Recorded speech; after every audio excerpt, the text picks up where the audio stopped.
Sanbonan. Good morning. Mangwanani. Konnichiwa. All right, welcome, colleagues. Welcome to our plenary today. We're really happy that you made it. We heard there was a party, and it's really nice that you made it to our session today. Colleagues, my name is Pfungwa Nyamukachi, and I'm highly honored to be moderating this session. And really, the focus of our session is how do we maximize the contributions from African science to global collaboration? So how do we unleash African science? Do we respect African science? These are all the things that we're going to be discussing today.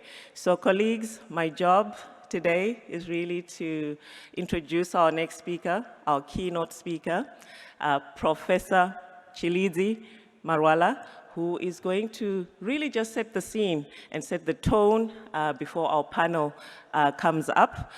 Professor Marwala is the Vice Chancellor of the University of Johannesburg, but I think, Prof, we're going to lose you quite soon to the United Nations University, but the floor is yours. Thank you very much, Pfungwa, for that introduction. You are not going to lose me because I am going to work for the world, and Africa is very much part of the world.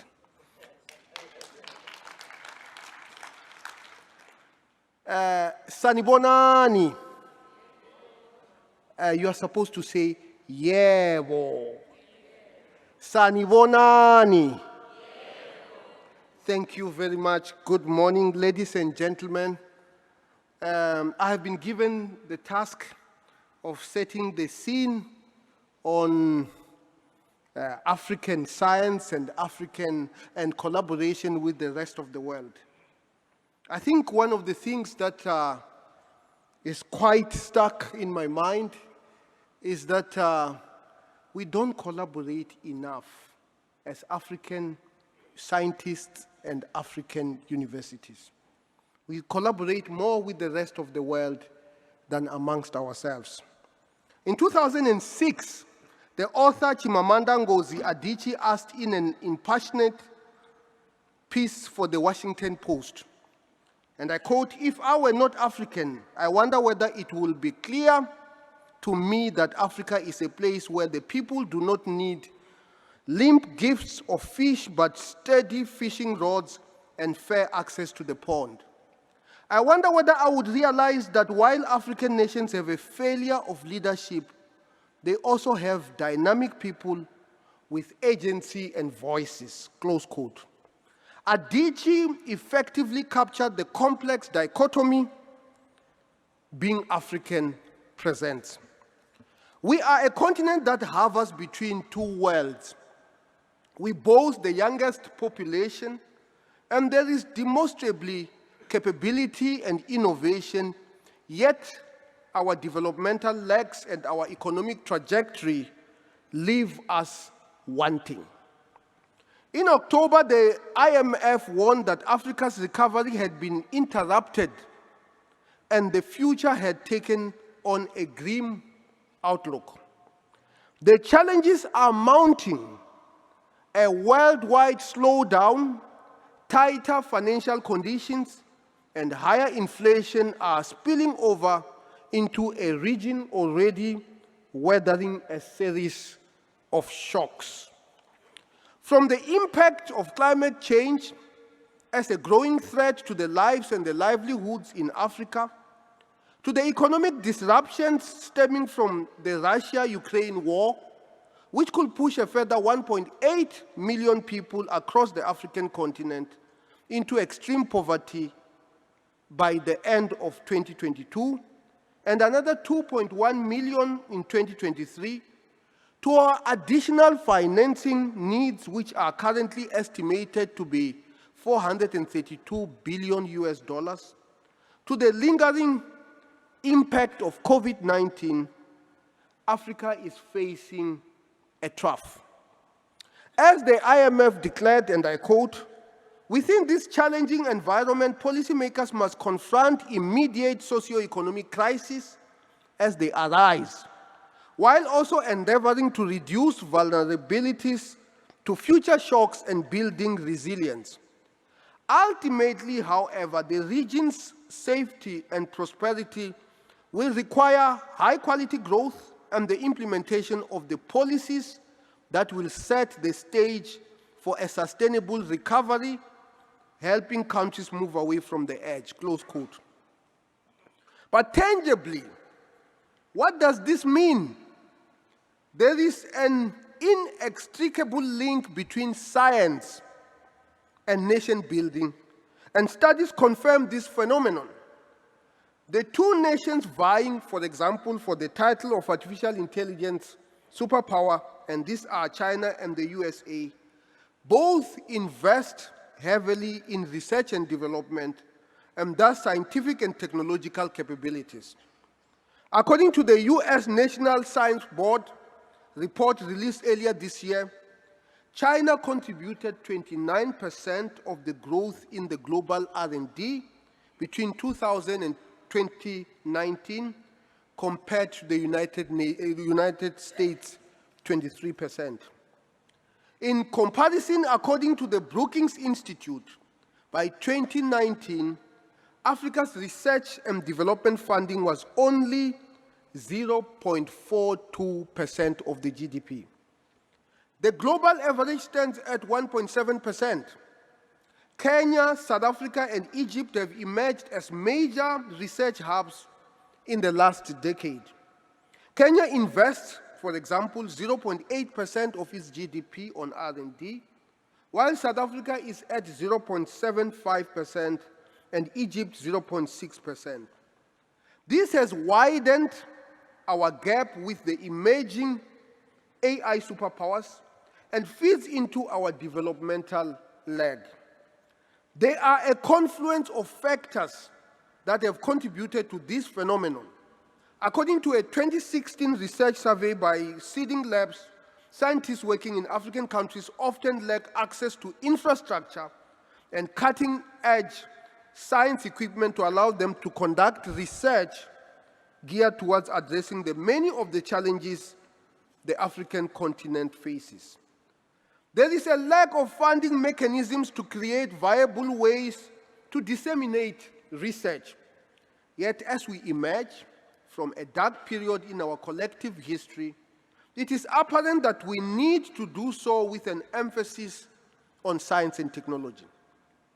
According to a recent PwC report, artificial intelligence could expand Africa's economy by $1.5 trillion by the year 2030, about 50% of the continent's current GDP, if it could only capture 10% of the fast-growing global AI market. This is not an impossible task, it seems. There are already technological hubs and startups driven by youth across the African continent. As of 2019, it was estimated that there were around 440 innovation hubs and centers across the African continent. An example is Stellenbosch, not very far from here in the Western Cape, which some have called the Silicon Valley of Africa. Throughout the continent, we have also seen a push towards national artificial intelligence guidelines, and there is even an African Union version of it. Rwanda, Namibia, Mauritius, Kenya, and South Africa are among the countries that have national AI blueprints. Yet, as the Pan-African AI for Africa blueprint points out, currently no African country is ranked among the top 10 countries expected to benefit most from this technological development and the resulting automation because of the continent's slow adoption. So where do we head from to now? Firstly, there needs to be a skills revolution with a focus on communication, logical, numerical skills from the school level. These skills should feed into the ability to code, think mathematically, be technologically and scientifically literate, think computationally, and have holistic approach to problem solving. Tertiary education must become multidisciplinary, where the curriculum blends science and technology with human and social sciences for all students, and this should be linked to all corners of Africa. For example, at the University of Johannesburg, we have introduced artificial intelligence as a compulsory subject for all the 55,000 students.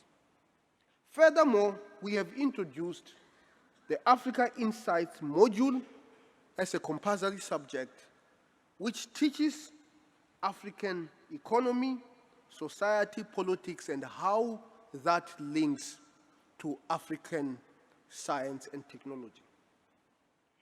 In order to broaden the collaboration across the African continent, we have introduced the Africa Innovation by Bus, where we have taken over 15,000 students by bus to countries such as Mozambique, Namibia, Eswatini, Botswana, Zimbabwe, Zambia, Uganda, and Rwanda by bus. And the reason why we do it by bus is because we believe that when you fly from one capital to another, you actually do not experience the real problems that require real solutions now.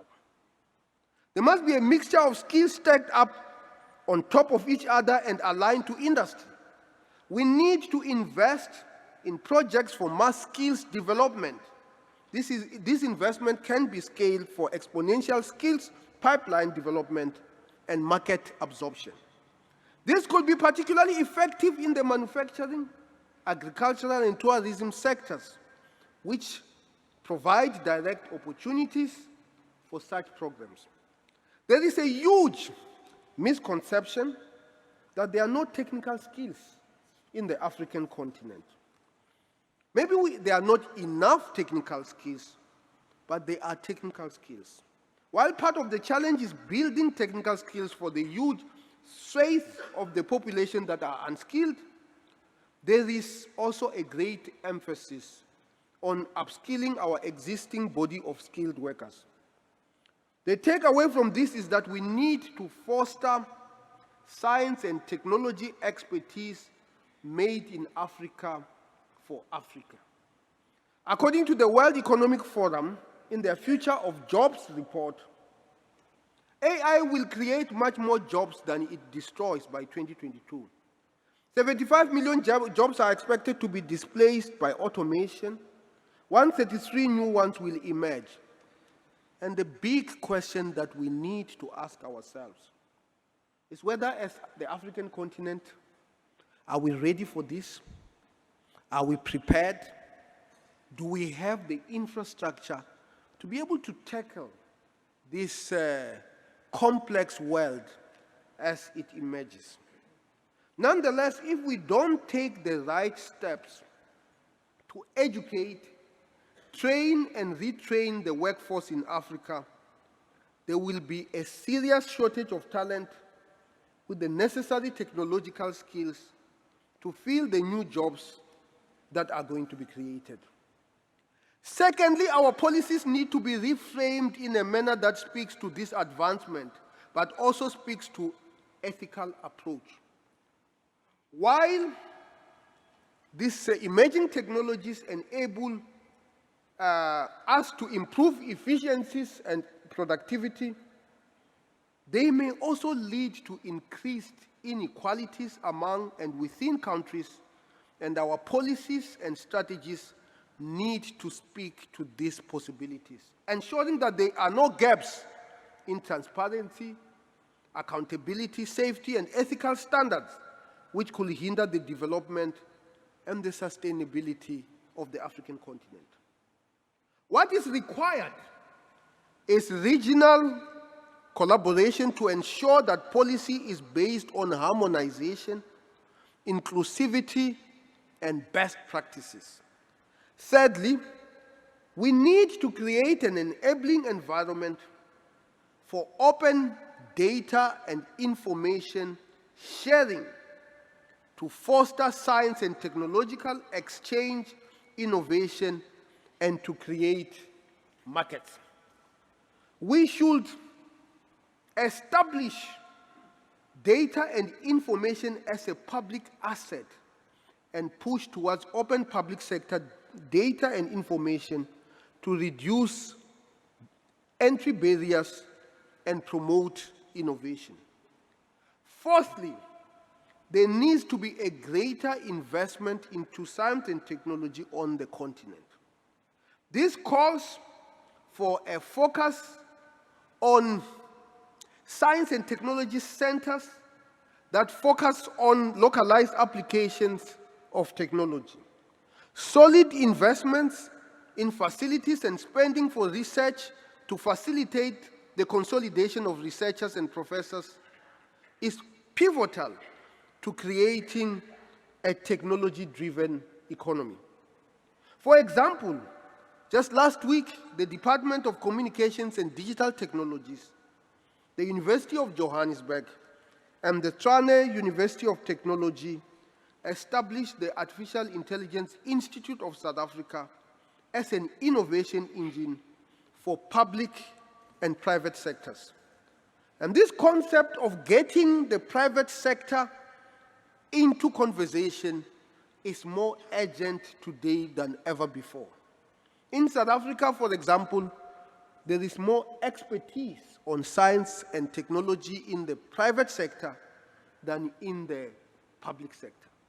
So for us to move forward, we have to move forward together, working honestly together to ensure that we create an environment which will allow us to be able to tackle the triple challenge of unemployment, inequality, and poverty. The institute that was launched last week will focus on research and development as well as implementation capabilities of technology, of this particular technology.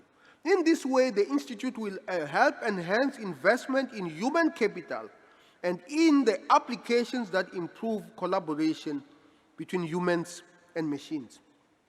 When mandating this work, the department was instructive that the institute must develop solutions to South African and African challenges. In this regard, and as the first product from this institute, South African science teaching schools with no laboratories will benefit from using virtual labs for science experiments.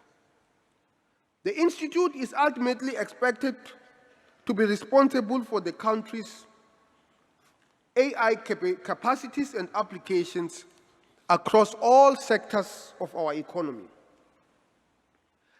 Fifthly, there is a need to build science and technology infrastructure which integrates with existing economic and social infrastructure.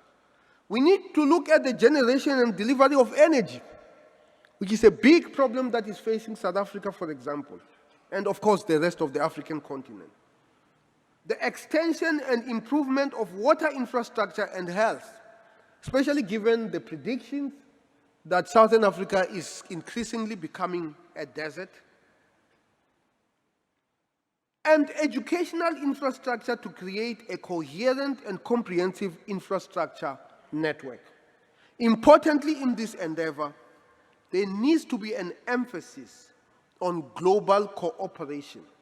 In 2019, the United Nations Conference on Trade and Development asserted that stronger global collaboration is required to ensure that all countries have access to the necessary technology and skills necessary for development. This is absolutely a clarion call we should take seriously. The benefits cannot be ignored.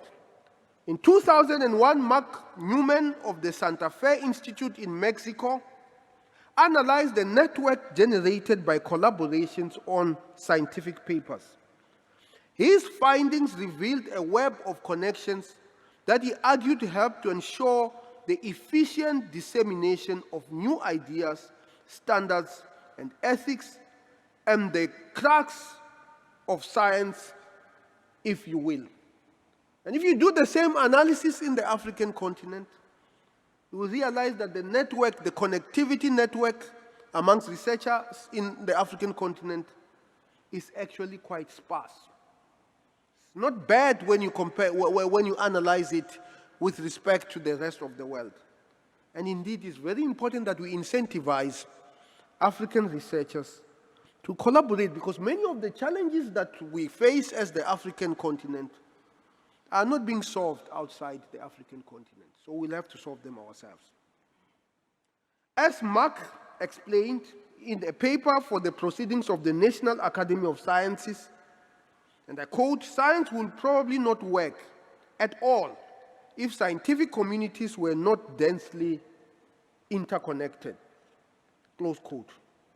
So I urge, especially government, to create dense networks of collaboration in Africa and with the rest of the world. This phenomenon of connectivities of researchers is akin to the premise of 6 degrees of separation. In his 1990 6 degrees of separation play, John Guare claimed, and I quote, "Everybody on this planet is separated by only 6 other people. 6 degrees of separation between us and everybody else on this planet. How everybody is a new door opening up into other worlds," close quote. What does it mean? What are the economic consequences of the fact that the degrees of interconnectedness in the African continent are not as dense as our challenges require? How do we invest to change the situation? Who is supposed to be responsible for this? Is it national government alone? Is it with the help of regional bodies such as SADC? Is it through the help of the African Union? What is the role of our international partners and people who are interested in working with us in this? And these are some of the questions that we ought to answer. While this idea of connectivity is an unproven statement, it's certainly more believable in an academic community.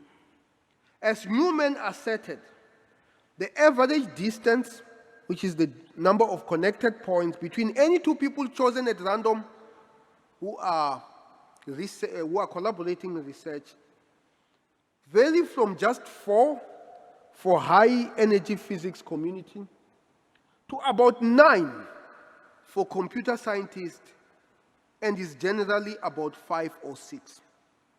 The question that we need to find out is, if we were to map this on people who are solving problems that are specifically linked to Africa, how does this network look like?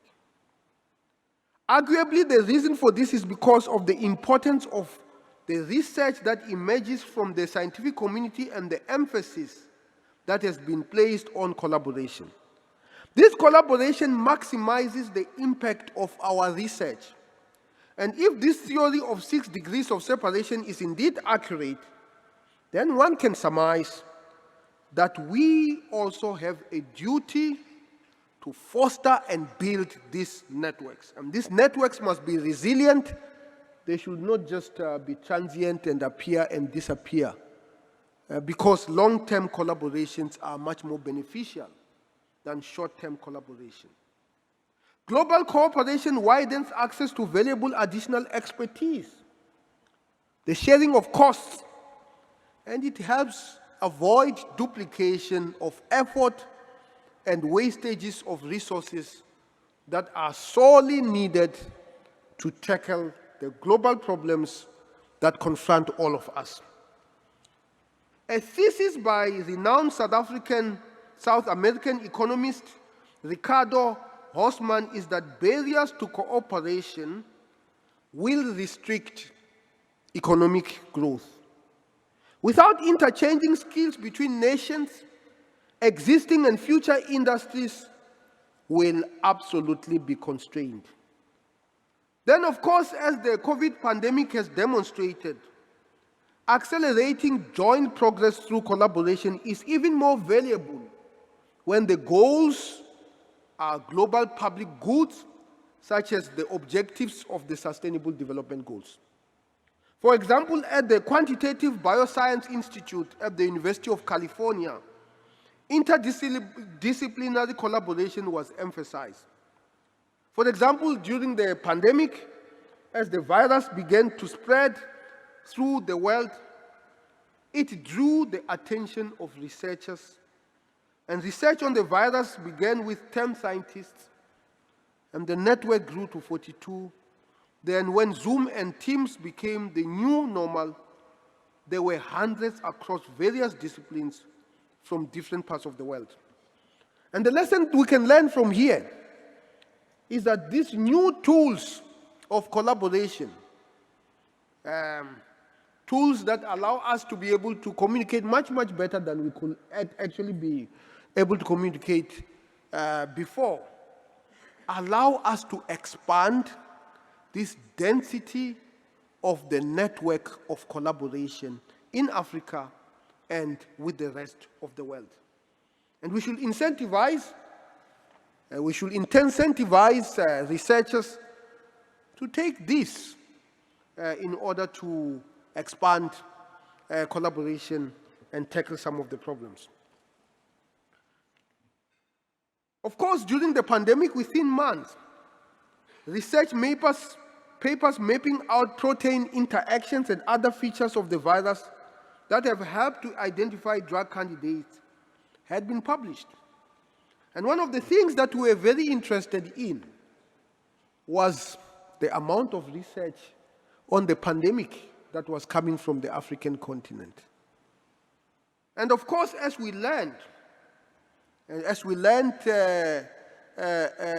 was not as dynamic as it was supposed to be. And this all places all of us globally at a weak position. Because it is no longer possible for anybody to quarantine themselves and hope that the problems of the world are not going to reach them. So collaboration is not just something that has to be done because it's a good thing to do. It's a necessary thing to do, because many of the global challenges that confront us cannot be solved without collaboration. Now, in conclusion, as we contemplate the way forward, the tools we need, the policies we need to rethink, and the relationships we need to build, it is clear that science and technology, with an emphasis on global cooperation, is actually the only answer. Perhaps this is the way we achieve the vision of the former Ghanaian president, Kwame Nkrumah, who once said, and I quote, "We shall accumulate machinery and establish steelworks, iron foundries and factories. We shall link the various states of our continent with communications. We shall astound the world with our hydroelectric power. We shall drain marshes and swamps, clear infested areas, feed the undernourished, and rid our people of parasites and disease. It is within the possibility of science and technology to make even the Sahara bloom into a vast field with verdant vegetation for agricultural and industrial development," close quote. This is, of course, the Africa that has eluded us for more than 50 years after Kwame Nkrumah uttered those words. But it is an objective that has to be achieved now, given the big challenges that confront us. Ngiyabonga. Thank you very much.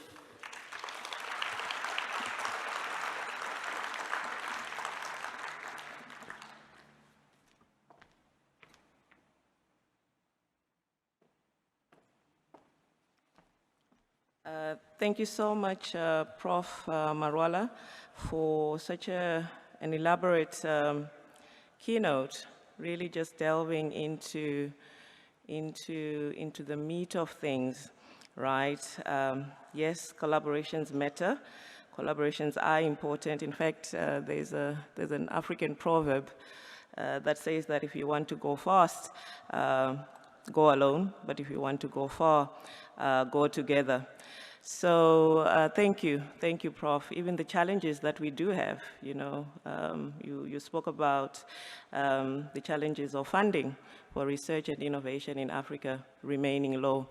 And so, yeah, collaborations matter in that way. Colleagues, it's now, I'm now going to call upon our panelists, Prof. Sudeep Parikh, the CEO of the American Association for the Advancement of Science. I'm going to also call on Dr. Angela Tabiri, the academic manager at the African Institute of Mathematical Sciences in Ghana. Welcome. And Prof. Lydia Brito, she is the Regional Director for Southern Africa for UNESCO. And Prof. Chow, Prof. Chow, the Executive Director for the Alliance of International Science Organizations. And last but not least, Michael is the group leader at HES in Namibia, at the University of Namibia, and he's also with the Global Young Academy. Thank you so much. Prof. Marwala, we thought you'll join the panel as well, in case there are questions that come when we have question time. But what we had discussed, colleagues, was we're going to welcome all your input in response, if you would like, to what Prof. Marwala has presented, but really around our central theme, which is collaborations and unleashing African science powerfully, effectively, properly, in global science collaborations. So I'm going to start with Angela. It was agreed that we are going with the young. The young are going to lead. So Angela, Prof. Marwala mentioned the need to think mathematically. And you think mathematically. So I think we can start with you, just around the importance of maths, how you did it, and if we're doing enough to really get more young people and girls into maths. So over to you. We can't hear. Can you hear me? No. Okay. Yes, I think I'm now audible. Thanks so much. Thanks, Prof, for the very insightful keynotes. So I'll talk from the perspective of maths. In maths, we do a lot of definitions. And for me, I'll start with potential, the definition of potential. So for me, the potential I look out for in Africa is the young potential. And currently, about 70% of our population as sub-Saharan Africans are young people below the ages of 30. So when I think about the topic, I think in terms of how are we going to provide systems that will make it possible for these young people to unleash their potential. And Prof really reiterated my points for today. He talked about training. Training is very key. Training is key because we have this 70% of young Africans below the ages of 30. How are they going to benefit from science? How are they going to contribute towards us solving our challenges as Africans? We need to train them. And also from maths, I'll talk for solutions, because a lot of the time we talk about problems without providing solutions. And for training, I'll talk about two key things or institutions which are providing training. So I'll talk about AIMS. So AIMS is the African Institute for Mathematical Sciences. Over 20 years ago, we're looking for ways of supporting young Africans who have talents, who have potential, to use their critical thinking, their problem-solving skills to solve some of the challenges we face as Africans. And mathematics training was one of the key things that came up. So AIMS works this way. Bring together the best lecturers from all across the world under one roof, and bring together Africans from all across who are passionate about using their math skills to solve our challenges. And for 9 months, all you do is maths, and it's quite an intense environment. At AIMS, I'm a past student of AIMS Ghana. You go into AIMS, and first we focus on skills development. Because as a maths graduate, you finish, and very often all you know is the abstract things, doing maths very abstractly, but the world is now changing. Prof mentioned coding. Coding is now very key. If you want to advance, not just in the mathematics or even all across the sciences, you need some coding skills. So at AIMS, we focus our first phase of training on skills development. So I remember when I went to AIMS Ghana, I didn't know any coding. When I started, I didn't know any coding. And my first week, I was given a computer, and I was supposed to code in Python. And I remember it was a very challenging environment. And you write your code, it's not running, and you keep calling for help. But for me, it was very critical, because now that I'm doing maths, if I have an equation I want to plot, I put it in the code, and I'm able to see it very clearly. So skill development is very key. Then at AIMS, we go into the review, where we focus on the key courses. Prof mentioned AI, and I was very happy to hear that AI is now a compulsory course for university students at the University of Johannesburg. For us at AIMS, so we do a lot of training, for instance, in AI. I remember I was teaching a course in mathematics for machine learning. When we hear about AI, we think, okay, it's more practical, but it's also very important that we focus on the mathematics, because how are the machines thinking? I remember I was giving an example to students that when we go to YouTube and you have a recommendation of videos, how does YouTube use, what algorithm does it use to give you recommendation of videos? It's based on what you have watched before. It's used to predict what you want to watch. And all these are embedded in mathematics. So I was teaching students on how to use linear algebra, which is very abstract, to do AI. Yeah, so that's something which is really critical, and what AIMS is really focusing on. And the successes are just many. We have over 2,500 graduates from Africa who have been trained in maths, and we are doing phenomenal things. So for instance, in my year group, most of us have obtained our PhDs. We haven't stayed abroad. We are back to our home countries, supporting and promoting teaching. So that's one example of a success story of training, which is the African Institute for Mathematical Sciences. But I also talk about ICTP, because I see ICTP is here. So after AIMS, I went to ICTP. So ICTP is the International Center for Theoretical Physics. So when I was at AIMS, I liked maths, but I wasn't quite sure I could pursue maths further. So I decided to go to ICTP for 1 year and do more high-level maths and see if I could pursue maths further. So ICTP has a pre-PhD program, the postgraduate diploma program. And I remember coming from AIMS. At AIMS, I was quite a tough student. I went to ICTP, and I was really struggling, because at ICTP, you have students from all across the world. So I remember in the maths group, we had students from Asia, from Southern America, from Africa. In my year group, we had 9 students from all across the world, and the focus there was to train us with very rigorous mathematics so that we could go into PhD programs. And the Italian system is very rigorous. I remember when we went there, we had to do oral exams.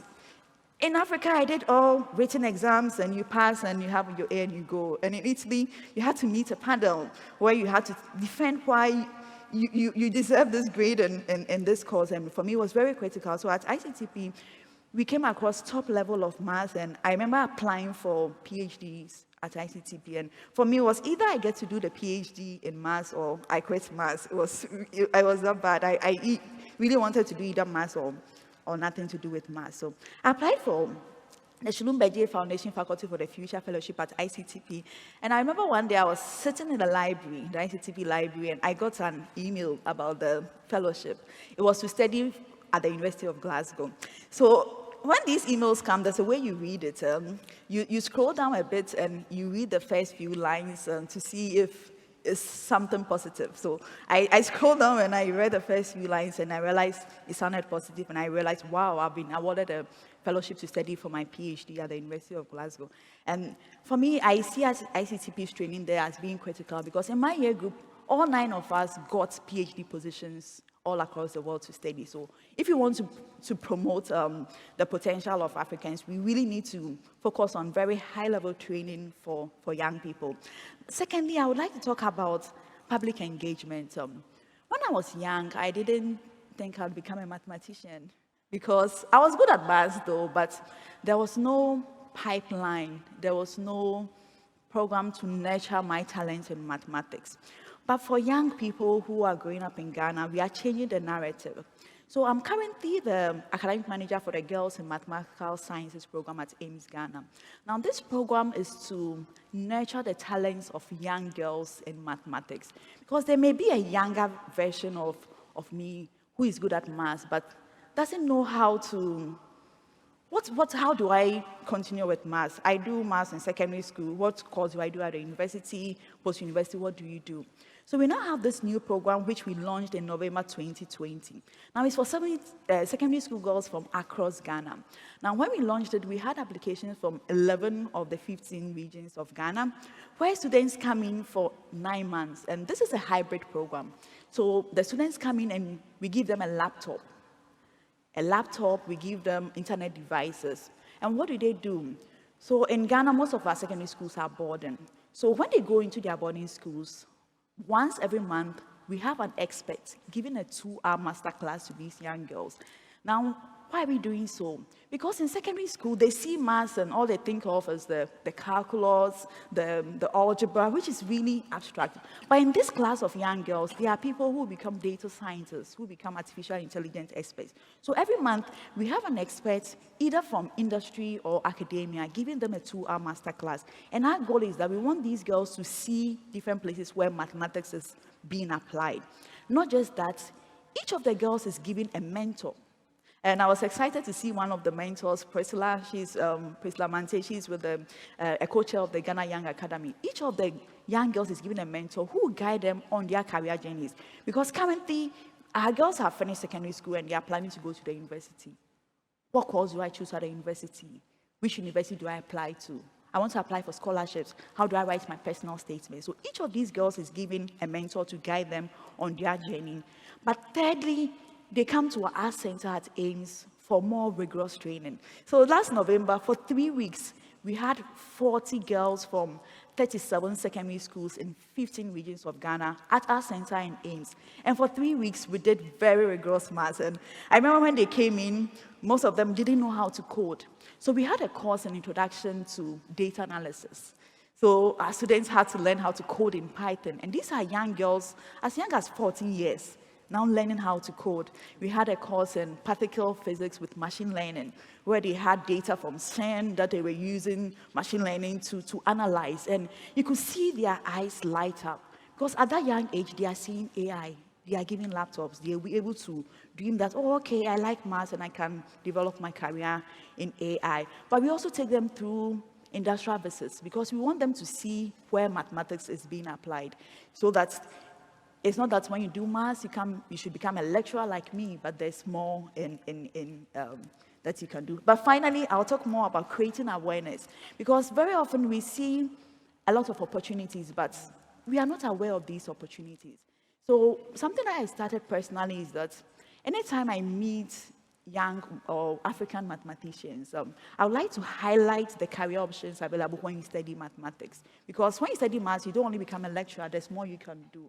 So I interview who I call maths queens, and I upload them so that young girls from all across Africa will see that when I study maths, I can become a data scientist, I can become an information security expert, and I can do anything that I want to do. Thank you so much. Oh, beautiful, beautiful. Thank you. Thank you so much, Angela. And now, Michael, your input, please. Really just drawing on your work with HES, but also your work as part of the Global Young Academy. How do we build more confidence in African science? And what is needed to really build that next, crop of young, academics and the future science leaders? Thank you. Yeah, thanks, First of all, I would like to thank Prof. Manuel for setting the scene so nicely. I couldn't, and I'm pretty sure most of the people in the room couldn't agree more to your statement that there is a need to increase the investment into science and technology, with even the leading countries on the continent being quite a bit away from the African Union goal of 1% GDP investment into S&T. Let me just, as you mentioned, mention that with my background in astronomy, what has been the high energy stereoscopic system being one of the examples, let me mention that I was always very lucky in that context, because astronomy is by nature such an international field that, well, the groups I worked in my whole career from undergrad onwards, I worked in teams with people from at least 10 different countries. And so it is ingrained in astronomy to be a very international discipline.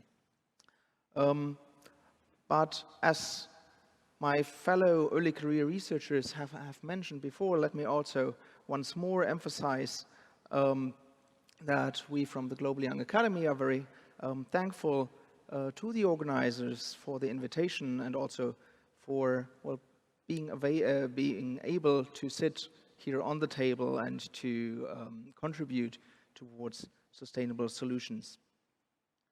I already mentioned that my background is in astronomy, and I will draw some examples from that background.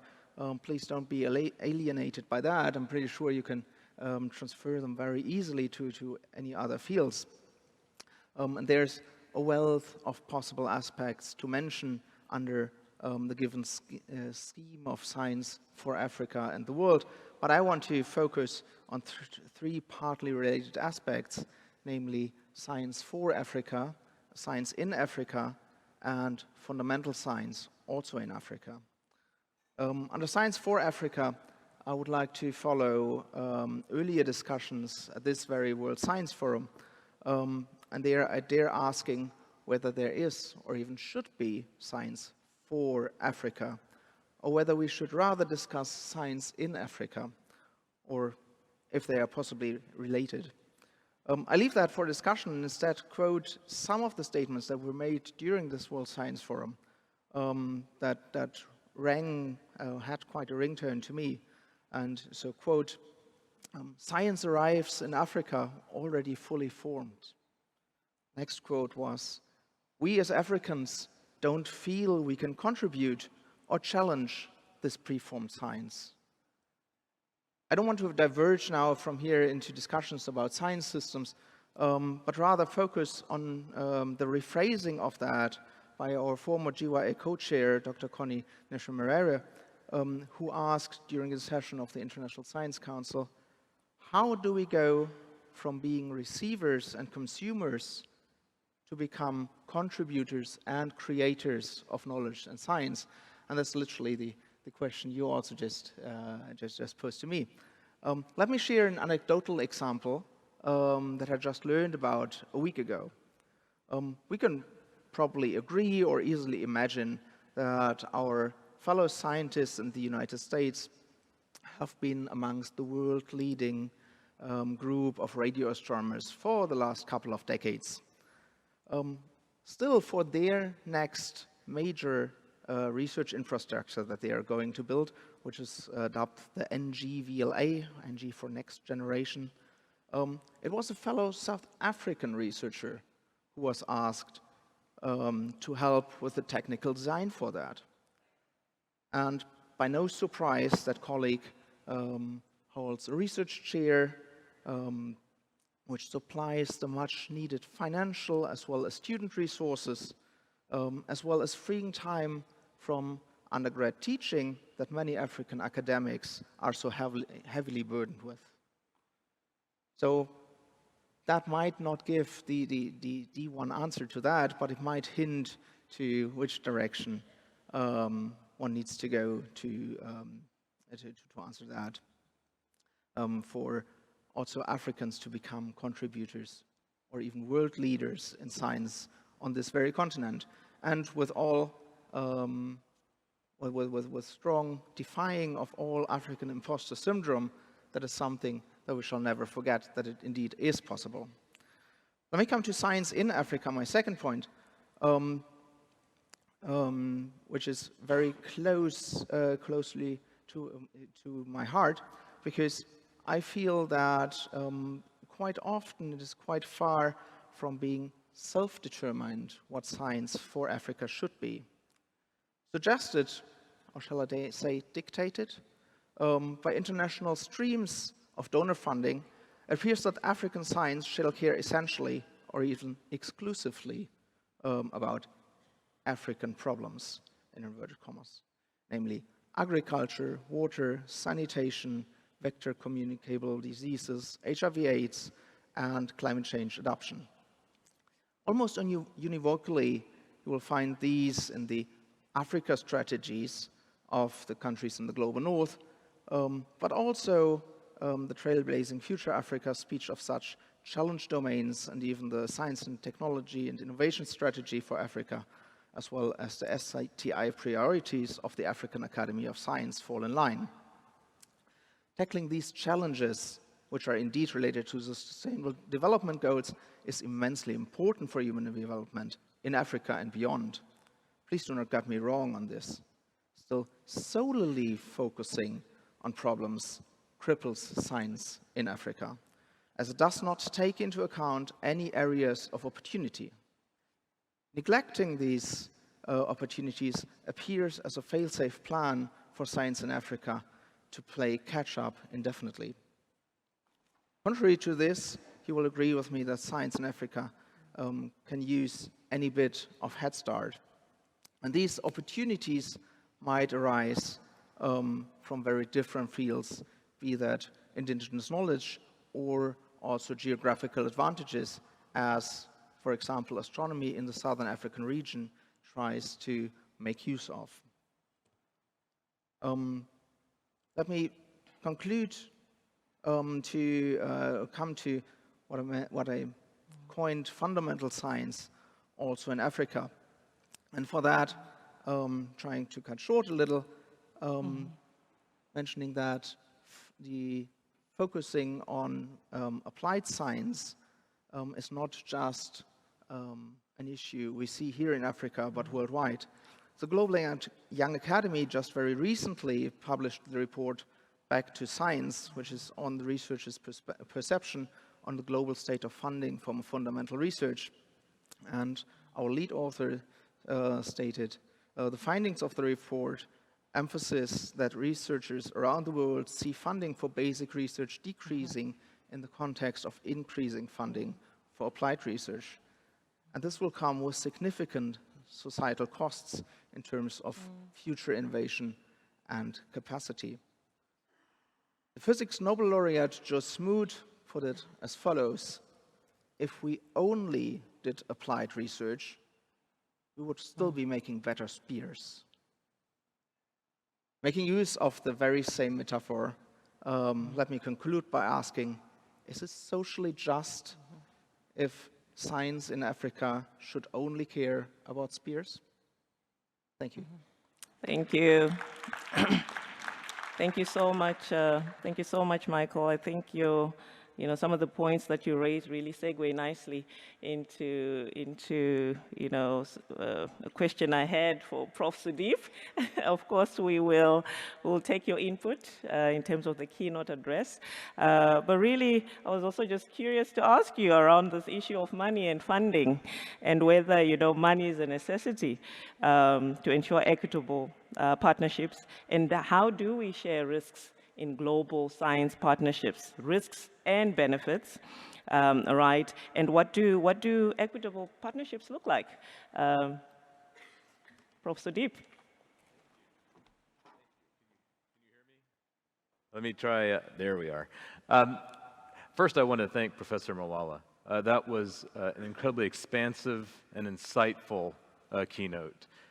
You covered a lot of ground, and one of the things that I think is really hard in trying to trying to make progress in the scientific enterprise around the world is by equal measures being inspirational, but then also being able to implement.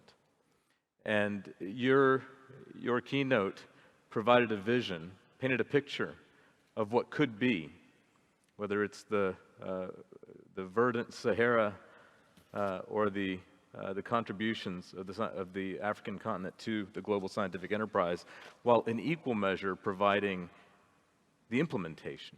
What are the details? What do you have to do to make that vision a reality?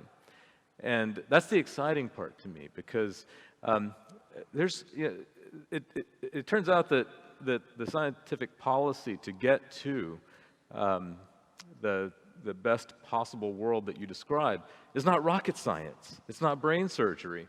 It's actually good, strong, hard work that we know how to make it happen. You talk about increasing investments, this agreement of 1% of GDP. It makes so much sense. It makes so much sense. It requires prioritization, because in the real world, it's hard. It's hard because politicians face pressures. They face the pressures of other things that have to be done. The urgent gets in the way of the important. And so we have to make sure that we are, as scientists, making the case that this investment, this is long-term, this is thinking about what happens not just for today, but for the future. And it turns out, in a continent where the population is so young, that is potential. And the elders, when given the choice, I've seen this around the world, when given the choice of recognizing the urgent for themselves or investing in their children or their grandchildren, they will invest. They will invest in their children and their grandchildren. And so that, I think, is incredibly important. Now, how do you do it in a way that is valuable, as you say, for Africa and in Africa? I believe that this 1% of GDP is a lovely target. But then you have to think about, what does that portfolio look like? What does that portfolio look like? Is it applied research? Is it basic research? Is it in the dreams about AI? Or is it in increasing agricultural production by the way we do land use? And that requires a portfolio mentality. It requires active management and thought, as Professor Merwalla described, of looking at, in our nation, whatever nation that may be, how do we make those investments? Do we do a portfolio that is heavily on discovery, or heavily on applied, or heavily on basic that we don't know what the implications are in the future? And I think the answer is different for every nation. Africa is a giant continent with many nations in various stages of implementation and development. And so there's not one answer for all. I do think that this idea of collaboration with the United States, with Europe, with China, is incredibly important. We are, as scientists, the world's not a perfect place. And I like to be optimistic, but there are challenges. There are challenges. But as scientists, we speak the same language. You're a mathematician. Mathematics is the language of our endeavor. We must be able to build those bridges. And when we can convince our politicians to make those investments, I think we have an incredibly bright future ahead of us. I don't want to downplay, though, that 1% of GDP is a wonderful target. It doesn't all have to be government. In the United States, the government actually invests about 0.7% of GDP. It turns out the private investment is well over 2.5% of GDP. So you add them together, we're well over 3% of GDP being invested in science and technology, but much of that is from the private sector. And some of it is basic research. And so that portfolio mentality, I think that there's not much I can add that is smart or beyond what Dr. Merwalla said. But what I will say is that the emphasis and the ability for us to come together to make that message to the leadership of the different nations of Africa is how we unleash the potential of this amazing continent and the amazing young people of this continent. That's where the potential lies.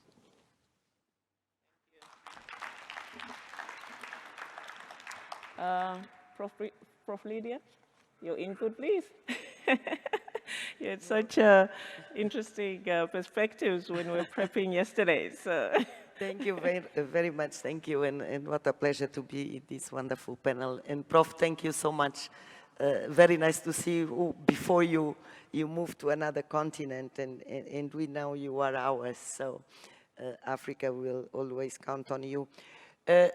Allow me just quickly to put an idea. Why are we discussing this idea of unleashing African science? And allow me to use a concept that we developed during COVID in the UNESCO Montevideo office, because science is a vaccine against inequalities. We do need a vaccine against inequalities, and clearly science can be that vaccine. But for that, we need a different way of sciencing. I know it doesn't exist in English, but it means how we do science and the kind of science we produce. Because otherwise, science will not be that vaccine that fights inequalities in the world. And so that changes also. And the reason why I'm bringing this share is because it's not just following the rules and do the same mistakes as other scientific systems have done. We need to really interrogate, where are we, who are we, and how what we do is creating the crisis that we are facing today and we face tomorrow if science doesn't change the way it relates to the public, to the communities, the way it becomes responsible for the findings and the discoveries, the ethical components. If science doesn't recognize the cultural richness that we have not only in Africa, but around the world, and the cultural richness that indeed impacts the way we do science and the way we use science. And so I think that we need to have that different way of doing science, of looking at science. Prof, you talked about transdisciplinarity, you talk about public partner, private partnerships. Angela, you talk about young people, and it's true. And I'm going to be anticipatory. In 20 years, the research community will come from Africa because we are the youngest continent. So indeed, we have also to make sure that whatever science brings forward and follows, be basic or applied, it needs to really address the issues that we face today, but also avoid the future problems that we will create to the new generations. And in that respect, allow me, and Prof, you talked about the importance of open science, open data, open access. I would go further. And UNESCO have a recommendation on open science. It's more than sharing data. It's more than sharing information. In effect, open science is a framework for global collaboration for three major reasons. One is because it's based in the human right to science. Everybody should benefit from the scientific endeavors, but also everyone should be able to participate in the creation of knowledge. The other one is that open science is really based in transformative values and principles. Principles of inclusion, of fair relationships. We talked about the importance of relationships to unleash science for Africa and for the global good. But we need to have fair relations. We have also to cherish our diversity. We need in science different perspectives. We are not the same, and we don't want to be the same. And even we don't have the same dreams, or we don't want to follow the same paths. But science have to respond to all of those differences. And also, something that for me, being African, being Mozambican, working now in Africa, we have an amazing untapped knowledge in our communities, in our cultures. And rarely the science systems, in particular in Africa, they don't talk to the other knowledge systems. Take health, for example. Most of our people don't use hospitals. They really use traditional healers in their villages. Prof, do you know any university of medicine in Africa that have a specialization on African traditional medicine? I don't know. But you go to India, you find them. You go to China, you find them. You go to Japan, you find it. Why don't we do it? When is the biggest health service for our people?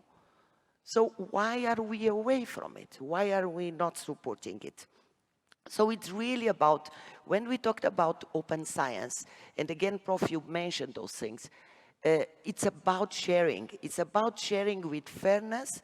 It's sharing data, it's sharing human capacity, it's sharing infrastructure, it's sharing the benefits of our endeavor, and it's sharing the space to produce scientific knowledge with others that may not be called scientists.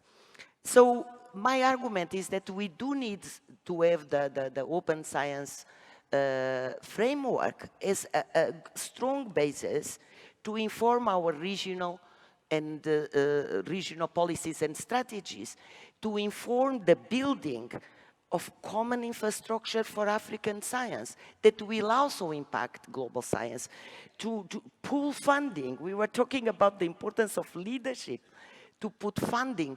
1% alone, you were giving the example of the US, less than 1%, but 2.5% from the private sector.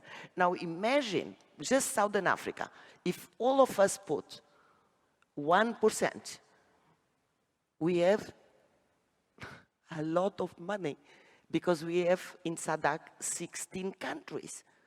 So pooling funding, pooling the capacity building. Some countries have strong higher education systems. And South Africa, for example, has been very generous to the countries in this region to train the top scientists. Let's all be that generous. Let's all build those capacities. That is not only for the nation. We are in a very complex, interconnected, globalized world. If we don't solve the problem of South Africa, Mozambique, the UK, the US will impact. So we really need this chair to think why, what kind of science, and what is the frame that we have available to make the changes. And I would say that we have a good tool on the open science recommendation of UNESCO. Thank you very much. Thank you, Prof. Lydia. Professor Chow, Yes. the floor is yours. Professor Chow has prepared a presentation. We have that. So How you can will you run use it that? next. This is next. Okay, and you know, I'll be very quick because my colleague prepared about 12 minutes presentation, and I was asked to speak about 7 minutes to finish. And the previous speakers, particularly the first one, set the tone for today's discussion. And I want to go through and provide extra ammunition. The 3 parts of my presentation. First is a little touch on ANSO, just a couple of examples. I'll flash over, not going into details, but I want to give some of the case stories how we did it, from ANSO point of view and future priority considerations. Okay, so ANSO is a non-governmental, non-profit international science organization established 4 years ago by the Chinese Academy of Sciences and 36 other national academies, universities, international science organizations, operated really under the principle of joint consultation, joint effort, shared benefits, very much championed by the Belt and Road Initiative. So it promotes shared development, advances of USDGs with quality international collaboration. It's very much a problem-driven, action-oriented international science organization with concrete programs in science, technology, and innovation and capacity building. So just a little bit about the Belt and Road, really the largest international collaboration proposal ever raised by China. So out of the consideration promoting globalization and for the future development of the world, and intends to jointly develop with the developing countries, meanwhile to interface with developed economies for their further development and common development. To a large extent, Chinese version of globalization, a practical exercise for UNSDGs. Now we have 67 institution members, from 48 countries. 6 are from Africa. And so again, we emphasize concrete actions to develop ourselves in the process into an international science organization that impact. We took advantage of the Belt and Road Initiative because in China, when you do something, you have to take advantage. Otherwise, it's very hard for you to get extra funding. So I think in that aspect, they did a pretty good job.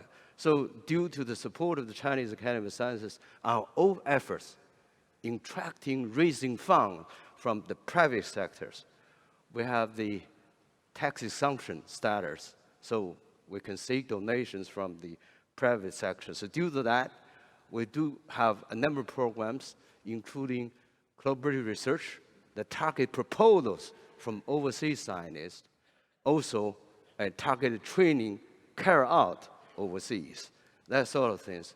And a couple examples to quickly go over. And for the Chinese Academy of Sciences, they created 10 overseas research and education centers. One is in Kenya with the Jomo University of Science and Technology. So based on that, we actually have done quite a bit of work. And talking about social justice, then we have to look at Africa. Faces the worst food security challenge, okay? And of the worst, 43 in Africa, I don't want to elaborate. So this is a very good example. I have to elaborate to say, this Dr. Lima, a PhD, done at the Academy of Sciences with a bunch of other students. They, brought back from China 6 Chinese sweet sorghum hybrids. Then they disseminated 7 sorghum hybrids and 10 elected local varieties to 700 farmers through collaborative and farmer association. Created strong networks with private sector, farmer organizations, and collaborative, using both seed and product value chains, to generate income for the locals. Very successful. So this value chain involves men and women and business model. So in 3 countries, Kenya, Uganda, Sudan. So this maize, due to climate change, the yield is going down. So we demonstrated local one with the Chinese agricultural practice. The yield is 50% more, than the local.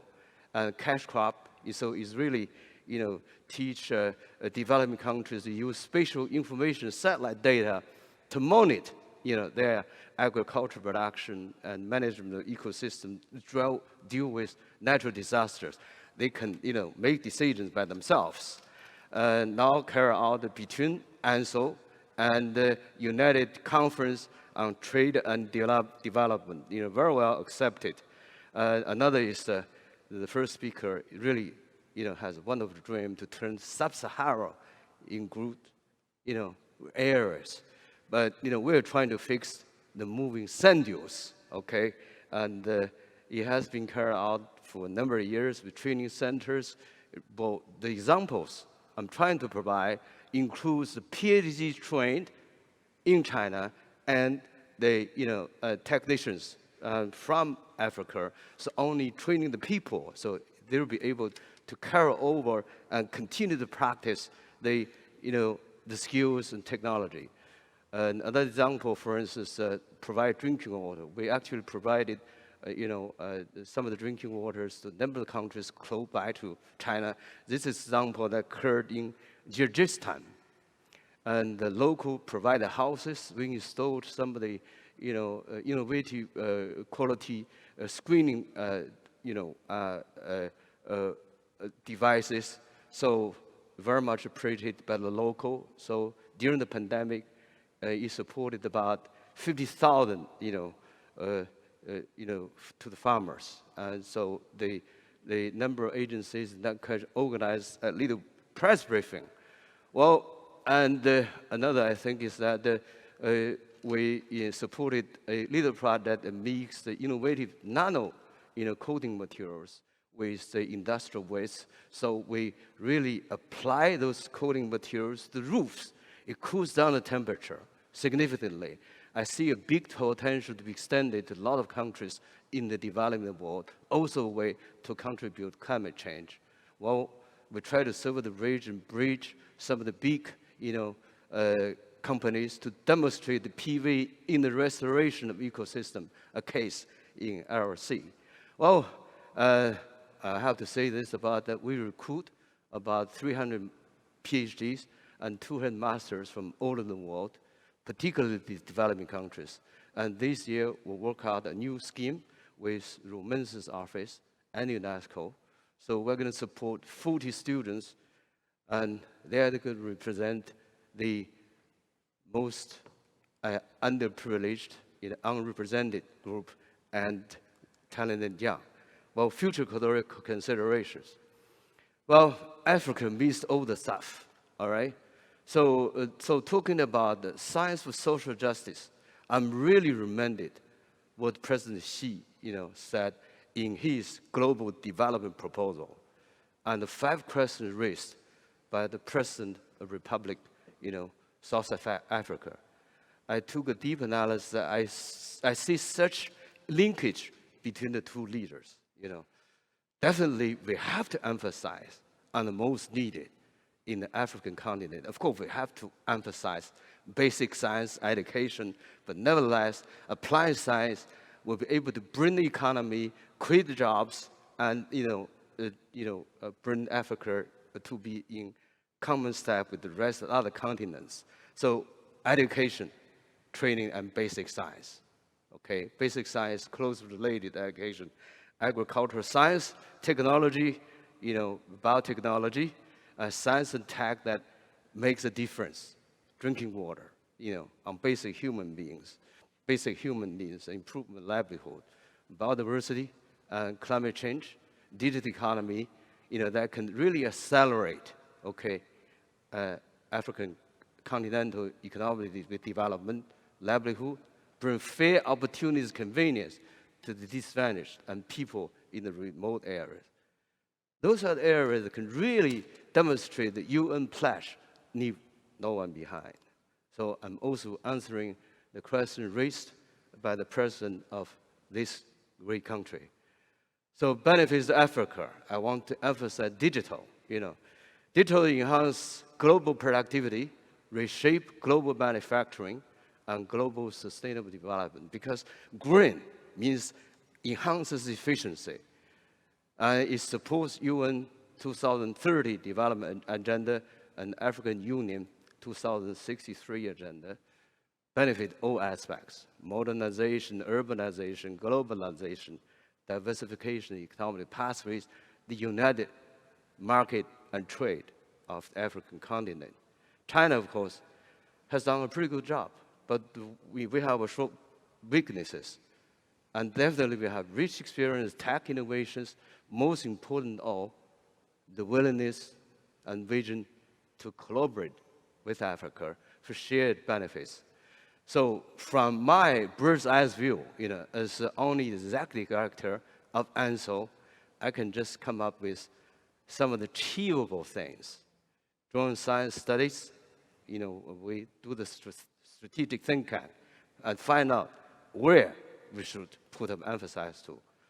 Joint training with digital talent, entrepreneurs and PhD provide a bridge role and also promote the extension of the Chinese science and innovation to meet the local needs and learn each other, sure.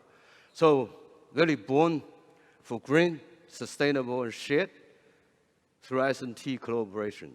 So with the office located in China, it does give ANSO the advantage to mobilize and optimize Chinese science innovation resources, various kind, from various channels and working partnerships for global. We appreciate your attention and thank you for support. Thank you very much. I hope that can be over yours. All right.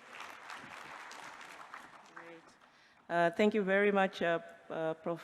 Chow, for really a nice presentation and also just some tangibles, next steps and partnerships that could be bridged. At this point, we wanted to take questions from the floor, comments from the floor. I see some hands, but I think Prof. Charlotte Watts, we can start with you.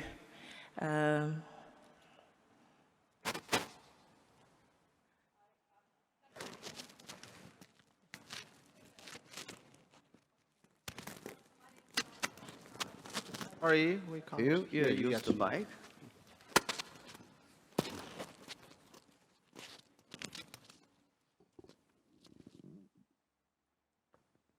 Thank you, and apologies for jumping ahead. I was asked just to ask an initial question. So my name's Charlotte Watts. I'm the Chief Scientific Advisor in the UK's Foreign, Commonwealth and Development Office. And actually, as a mathematician by training, I really enjoyed in particular your reflections as a female mathematician about that pathway and how hard it is. But I just wanted to say, I mean, Professor Mawala's talk, I thought it was brilliant. And I just, we strongly really agreed with many of the points. The question I'd love to hear the panel's reflections on is, I mean, part of the UK's long-term support, along with Canada, Sweden, and Norway, is to support the Science Granting Council initiative. And what that aims to do is to really increase the ecosystem for science funding in the continent. It's growing from strength to strength. It is increasing that resource. The ambition is really to move that gravity of science funding decision-making to where it should be on this continent. And so the questions I have is, how can we collectively persuade African governments to invest more in R&D?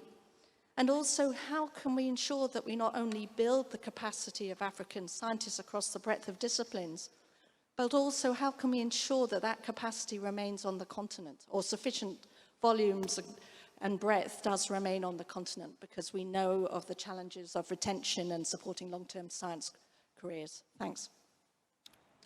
Thank you so much. And sir, we'll take about 5 questions and then hand it to the floor. So thank you and apologies.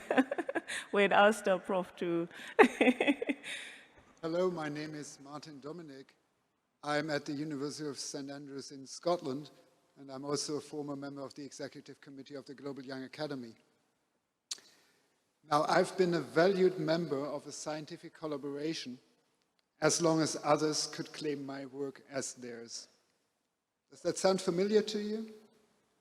How do we build global partnerships that are not about one exploiting or abusing the other? How do we overcome pressure to sign up to a bad deal? Thank you so much, and then we'll go. Yes, hello, my name is Sekazi Mtingwa from the US. And I've greatly enjoyed the presentations.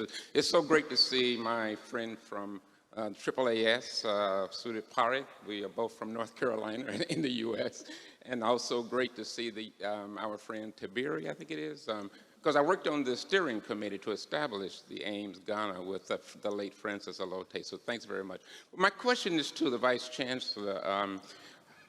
The challenges that we face across Africa are, they are very similar. So what I would like to know is, among the Vice Chancellors of the universities, do you meet regularly to optimize best practices and to coordinate the kinds of activities that you execute? And if you don't, do you think it's a good idea to have regular meetings? So I'll leave it. Thank you. Good morning. My name is Euclides Sacomboy. I am from Angola, at Agostinho Neto University. It's no question. I want to do comment because we did one study to identify how health problems African medicine solve in one region of Angola. And we saw that many health problems in this region, local medicine doing solve these problems. And the health professional say that people have more, do more in the medicine, African medicine, than modern medicine, because African medicine solve many problems than modern medicine, because some hospitals don't have equipment, not have quality of health professional to solve these problems. I think we need to invest more in medicine, African medicine. We saw this in Asia, we saw this in other countries, but in Africa, we put the African medicine in the final of the solution for medicine. I think we need to give more opportunity to invest more in African medicine. Maybe our problem could be solved with African medicine. Thank you. Thank you. Thank you so much for your comment. We'll take the fifth question, and then the panel will respond. We'll take another round. So, ma'am. Okay. Morning. My name is Anna Mapule Moretti. I'm a high school teacher specialized in mathematics and science and technology. I'm having the question for Mama, who emphasized the importance of human science, importance of relationship and respect. Now, we are facing a serious challenge, especially of racial, especially in our classroom, African classroom. To fix up the African continent, we have to bring back education, science, and mathematics in our classroom. We have realized, Uguti, Mama, as you said, human relationships can heal the woundedness of Africa. Africa is a continent for problem solving. For too long, we have been sitting on the truth of science. Topics like diatomic molecules and the molecules which represent relationships which you talk about, human relationships. I've been teaching African child for the past 30 years, and it is possible when we emphasize in teachings of molecules, and also I think science and mathematics.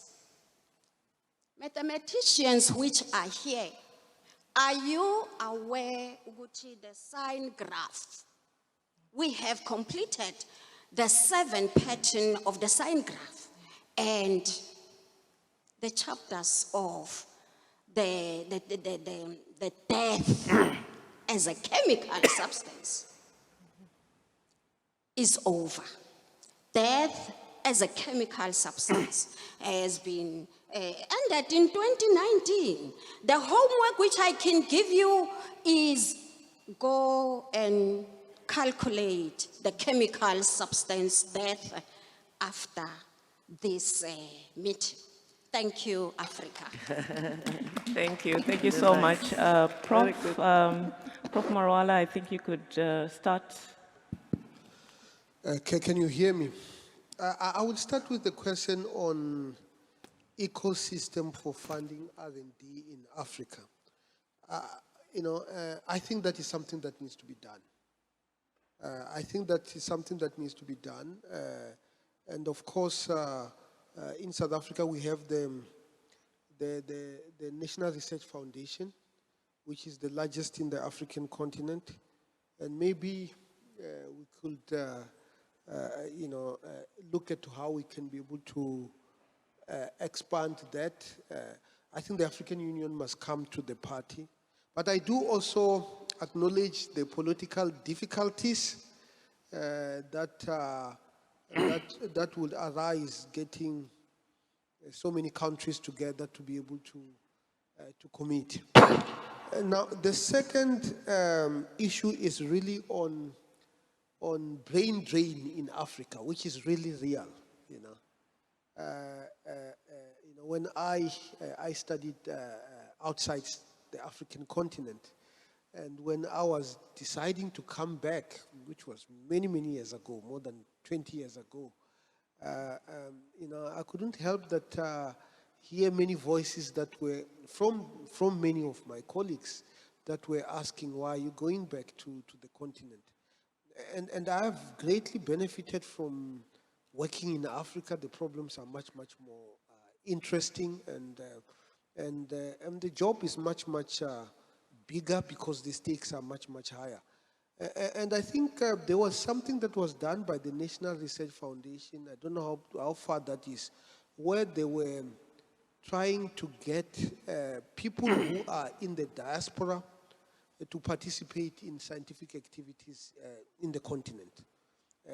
So people don't necessarily have to be here to be able to participate in scientific activities in the continent.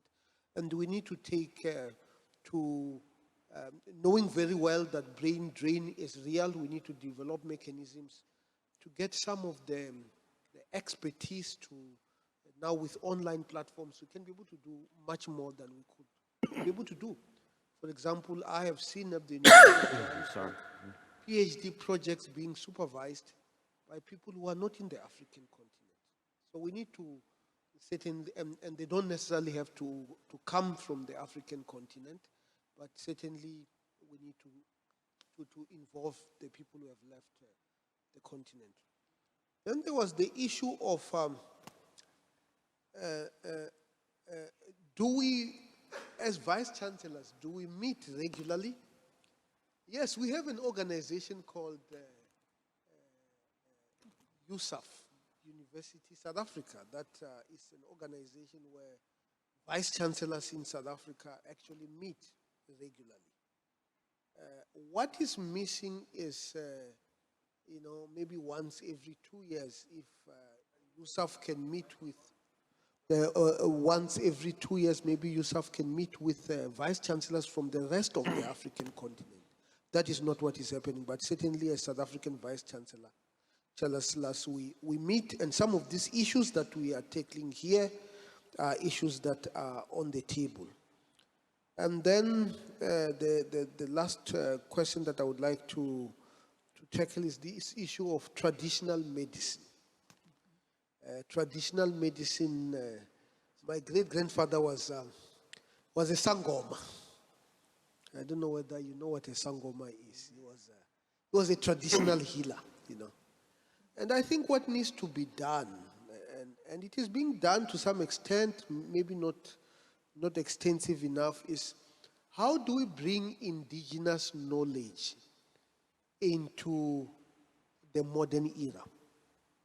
I have seen, I think that's very important. I have seen where projects where medicines that are being used traditionally are brought into our labs, and then you extract materials that make them work. I've seen plants that are used in traditional circumcision, for example, where they are extracting the ingredients so that you can be able to bring these traditional medicines into the modern era. And that also extends to the issue of indigenous knowledge. How do we bring indigenous knowledge to become the core of our knowledge system? Firstly, we need to write about it. We need to study it. We need to write about it so that it does not get lost. Thank you.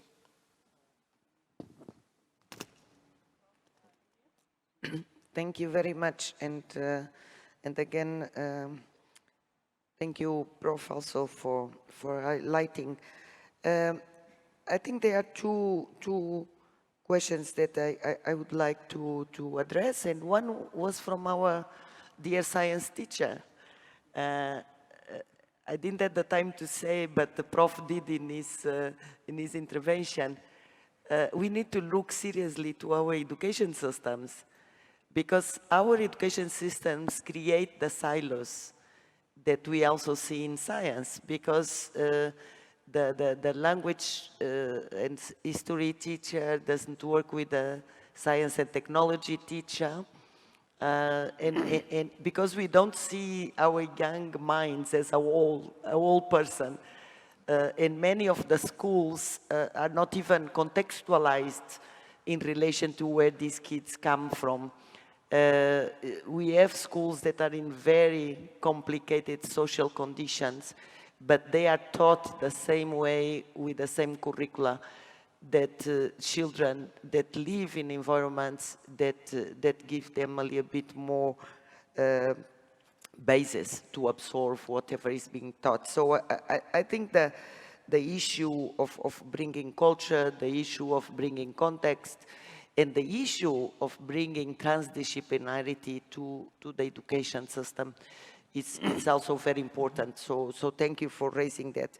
And finally, Sherry, if you allow me just very, very quickly on the issue of pool funding. And I think it has to be a commitment from all of us, from the research institutions, for the organizations that are working here, for the universities, to really bring leadership to the point that the support it's there, in bringing also the private partners. And I think that's where global collaboration also can help us to really bring, also from the leadership of countries that are investing strongly in science, to also in the highest levels of our global leadership, science be part of the discussions and not just the conflicts or the fuel price or whatever they discuss there, but put science. And just very quickly share, you know, when you have the political leadership engaged with science, when candidates for presidency of a country have debates in their strategy and vision for science in the country, then you know you have won the war.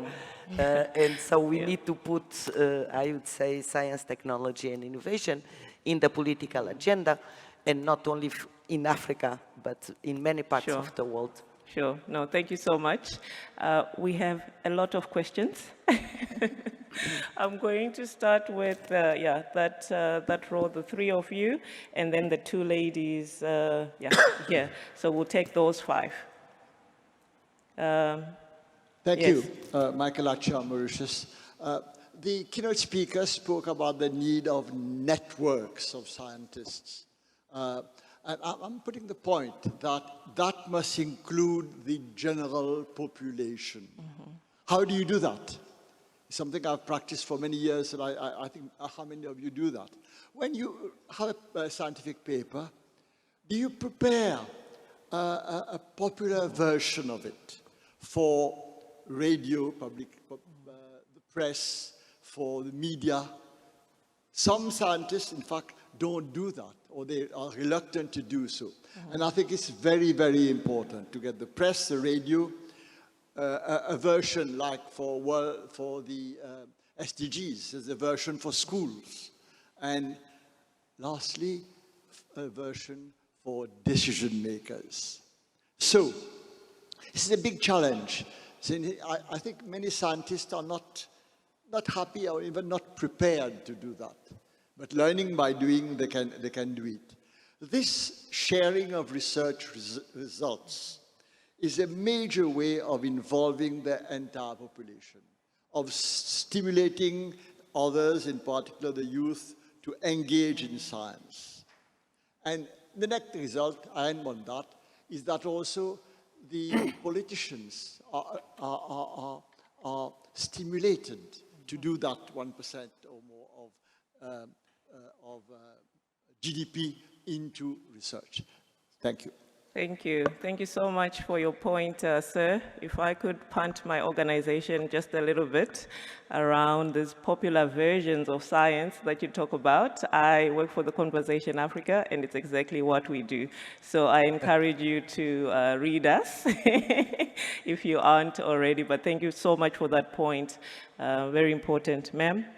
Thank you very much. My name is Dudu Mkhize from Human Resource Development Council in South Africa. Thank you very much, Prof, for an amazing presentation.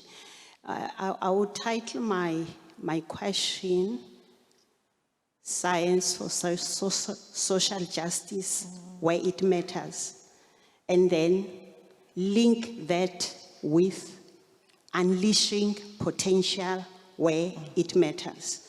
My question is, as scientists, and I believe most of us are scientists here, we are inclined to scientific research.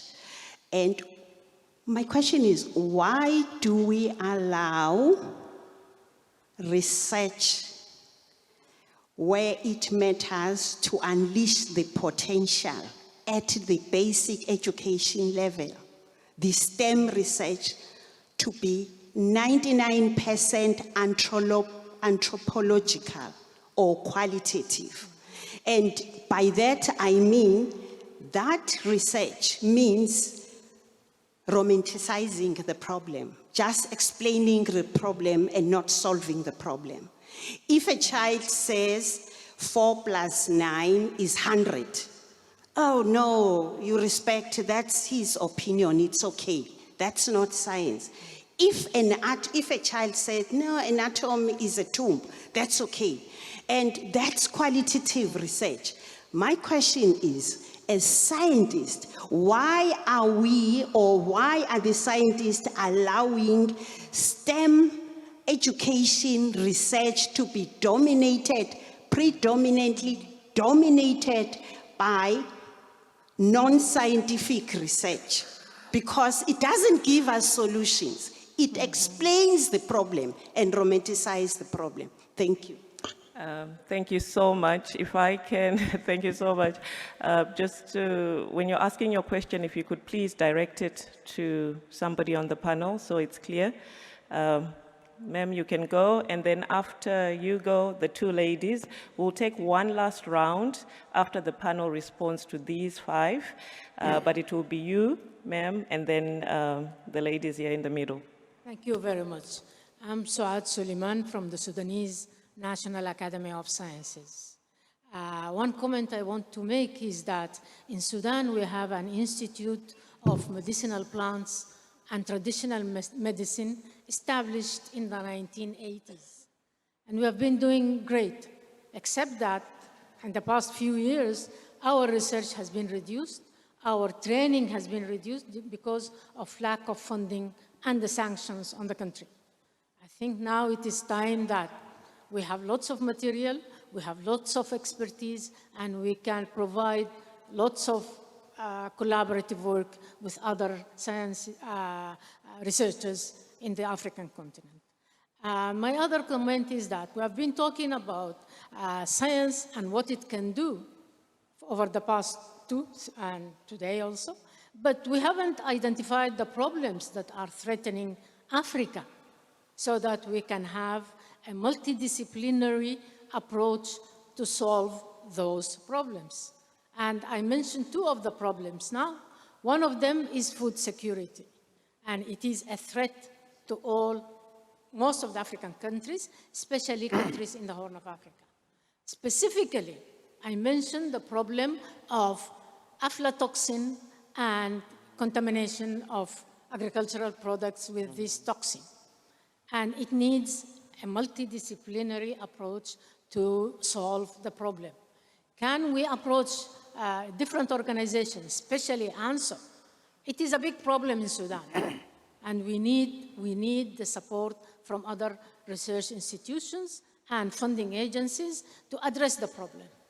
And the second issue is water pollution and diseases. And this is another issue which is part of the food security thing, and it is contributing to the neglected tropical diseases in Africa. Why don't we ask our scientists, multidisciplinarity, how can we solve the water pollution which is causing diseases in Africa? Malaria has been addressed, but now we have arboviruses, and they are a threat all over Africa. Why do our scientists, address these problems jointly so that we can have a clear vision? What are we going to do? We don't want another outbreak of arboviral infections to surprise us in Africa. Thank you. Thank you. Thank you very much, Madam. I'm Lydia Burrell-Demian. I am the Secretary General of an organization called Science Europe. We represent 40 national research funding and research performing organizations in Europe. And I am very pleased to hear all the views of all this excellent panel regarding the role of Africa. And I'm very happy to support their quest. So my question to the panel, whoever would like to respond to the question, is how from Europe or from other parts of the world can we better support you in making the voice of science in Africa stronger in the world? I am ready to, and I offer my collaboration, so if someone would like to make a proposal, I'm ready to listen here or later in the coffee break. Thank you. Thank you very much to the panel for a fantastic set of presentations. My name is Magdalena Skipper. I'm editor-in-chief of Nature. I wanted to come back to the funding point. Sometimes I feel that we as a community forget that quite a lot of research takes place in the private sector today. We talk about research as if it only ever happened in an academic, non-private setting. We talked about how do we bring governments together to invest more in science. Well, what about the private sector? The private sector, as far as I know, it's not very well represented here, the businesses on the continent. And I would love anyone on the panel to comment, how can we convince the private sector and the businesses that they also need to support and invest in science? After all, they benefit from science, which is also done in the public sector. And if I was to choose someone to address it, then perhaps our keynote speaker, since we are focusing on the continent here. Thank you very much. Thank you. Thank you so much. If we can allow the panel to respond, should I start on that end of the table, if there's somebody who wants to respond? Sure. I'll go to the funding question. I think there are several, there are many ways to go at this. And I will emphasize that it is hyper-local with your political leaders. So you should be thinking about your audience. But one thing that I think all political leaders respond to is the way that Michael Faraday answered this question 150 years ago, which is when he was asked, what is the value of your research on electrons? He said, I don't know, but someday you're going to tax it. And that is something that all political leaders around the world understand, that it is, that it will lead to jobs, that it will lead to economic growth. When it comes to private sector, in the United States, we've had a great deal of success lately in people seeing the value of the collaboration between government and industry. This is especially seen in the engineering sector, where scientists move back and forth between industry and government and academia. It is less so in the life sciences. And we're trying to build that by actually bringing together those leaders. I agree that bringing them to forums like this would be amazing, would be absolutely amazing. And then the last thing that I'd like to address is this question of how do we avoid exploitation of populations in countries that have not yet built the infrastructure for science? I think this is a really important question, and I think the world has made horrible mistakes. And as scientists, we have to acknowledge those mistakes that we have made. It is important to do that. Going forward, the way to do this is co-creation. So if there are samples, don't agree to give away samples without understanding what is the value that you're going to get. It is standing up for oneself in this conversation, because it turns out that this diversity of thought that is derived from the diversity of lived experience is valuable to everybody, whether you're living in a high infrastructure country or a low infrastructure country. And so we must avoid the mistakes of the past in those terms of exploitation of populations in low infrastructure countries. I think that is a partnership, and we have to come at it from the perspective of co-creation. I have no answers better than Professor Mawala. What I have is partnership. What I have is aspiration and inspiration to work together. I would like to address the question on how do we better support us. Okay. Can you hear me? Okay. So there was a question about retention. So very often as scientists, we train at very high-level institutions, sometimes abroad. And when we are returning, the challenges, we get access to all the labs, all the facilities. I'll use myself as an example. When I was returning home from the UK, I'd done a lot of public engagement activities with the university, science festivals. I was returning to a public university where things were not dynamic, right?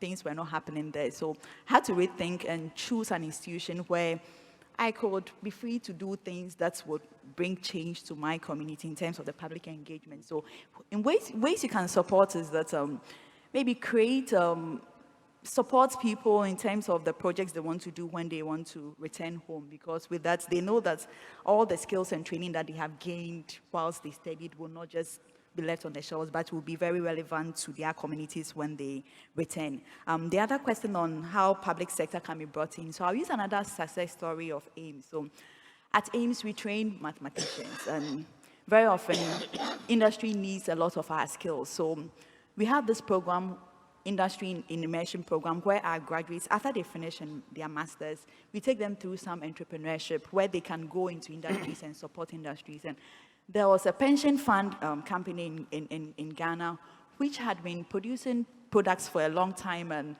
sometimes the products come out and people don't buy them, it goes out, and they had a lot of data, but they didn't have people to analyze the data to see where do we channel our resources in terms of product development, which product should we focus on. So some of our graduates went into their company, they gave them the data, which was just, they said, okay, just look at this, and they used their coding skills to find out, okay, these were some characteristics of the people who maybe bought our products and maybe didn't continue. These are the characteristics of the population that needs our products, so let's channel this to them. So one way the public sector can come on board is that we offer more of a solution base. So if you're an organization and you have a challenge, okay, this is my challenge, we also take up that challenge that we have graduates who are going to help you solve this challenge. In that case, we both win.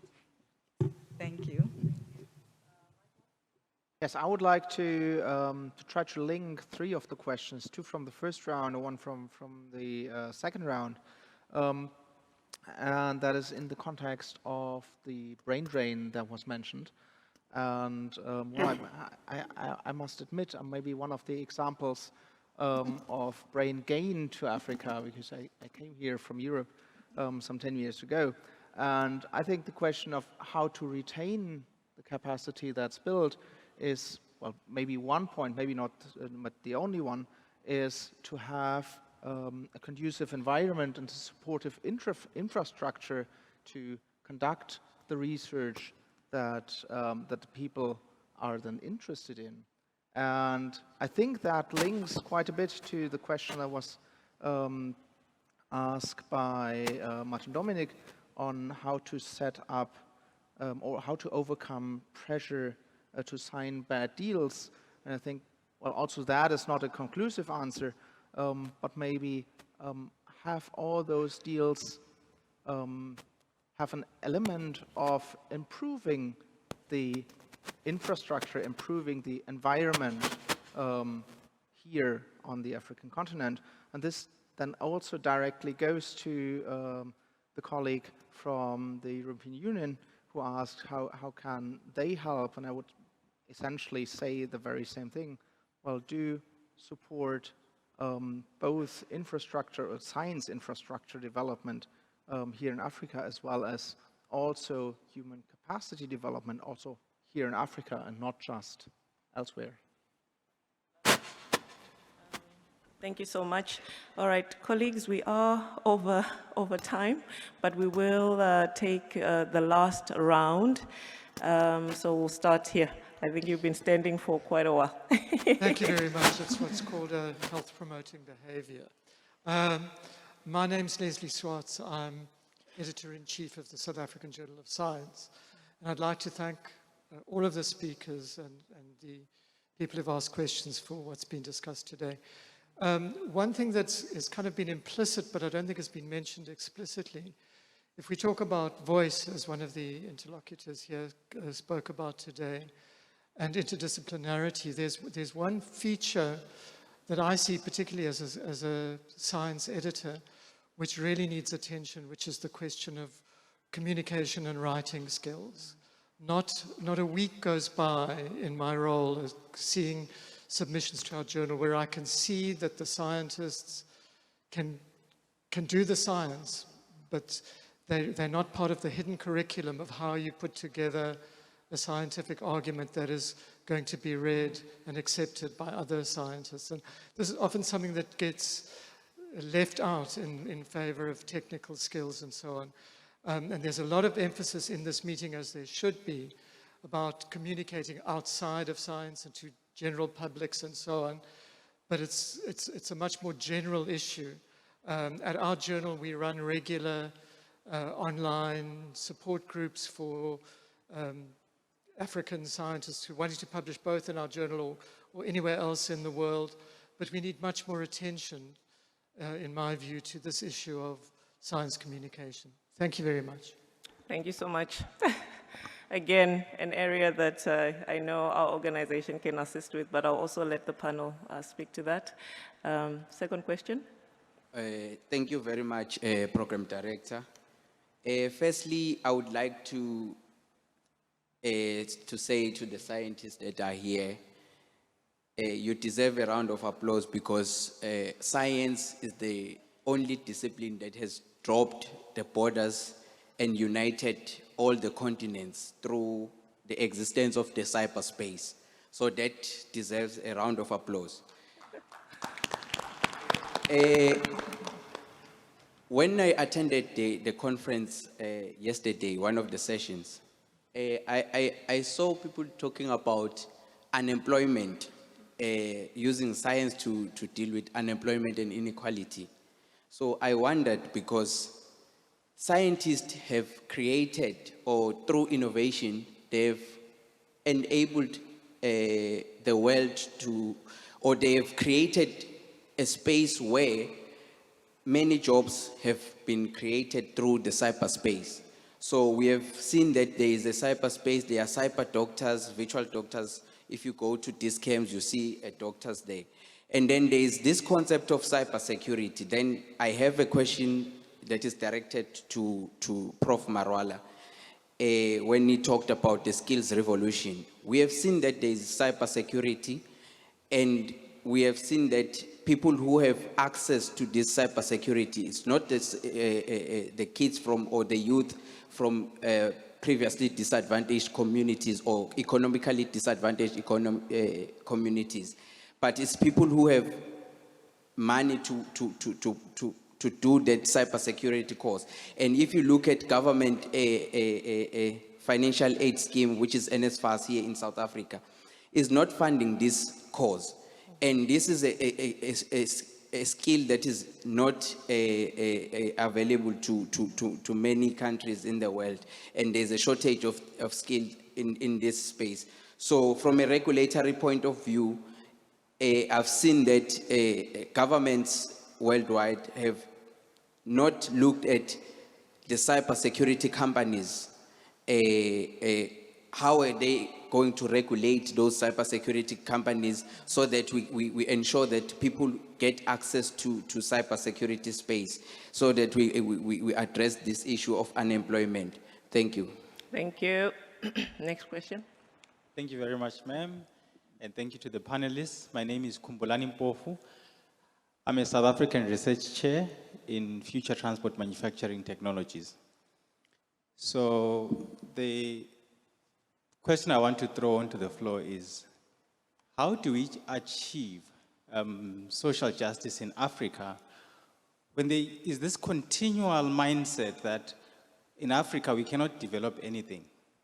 And you hear it from the presentations that the orientations that something must come from somewhere else out of the universe into Africa to help Africa.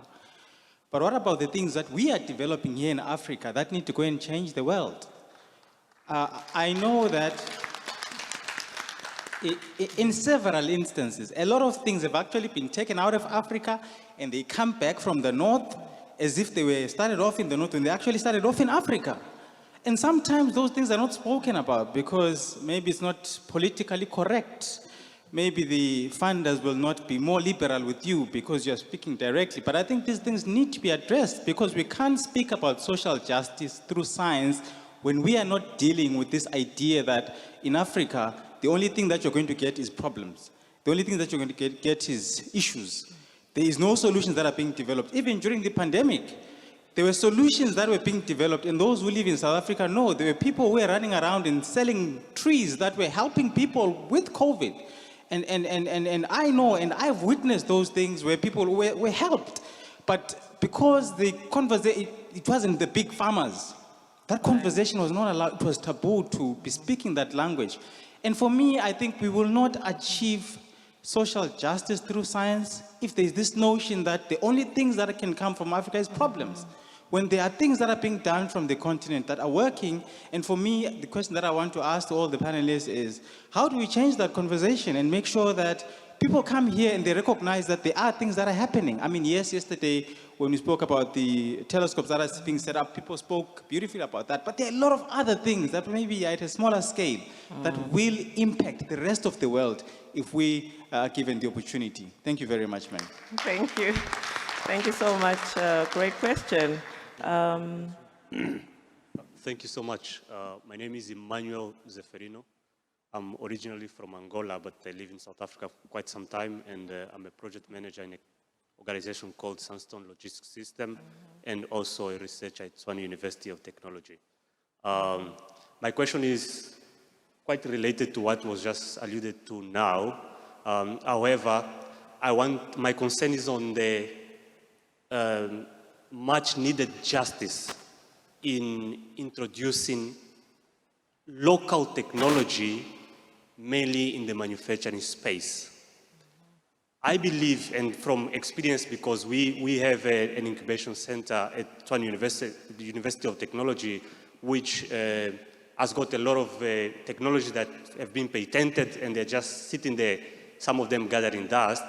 And we have found a lot of barrier, and in some form of unjust manner, not to introduce those technology in the manufacturing space, mainly when we are dealing with foreign investors who have established their manufacturing plants in South Africa, in this case, which somehow do not allow the local technology to enter into the manufacturing space. I'm not sure if there is a policy that speaks to that. I know that there are policies that are regulating in terms of skill absorption, which is, I think, they are regulating how much local skills are being retained into this organization. And there are policies that are looking at the local content that these products contain, but are there skills that are looking at how much of the technology being used in the manufacturing space are locally developed technologies? Otherwise, we are just doing research, we are just developing things that no one will ever take it. We better just stop if it's not going to be absorbed out there. Thank you.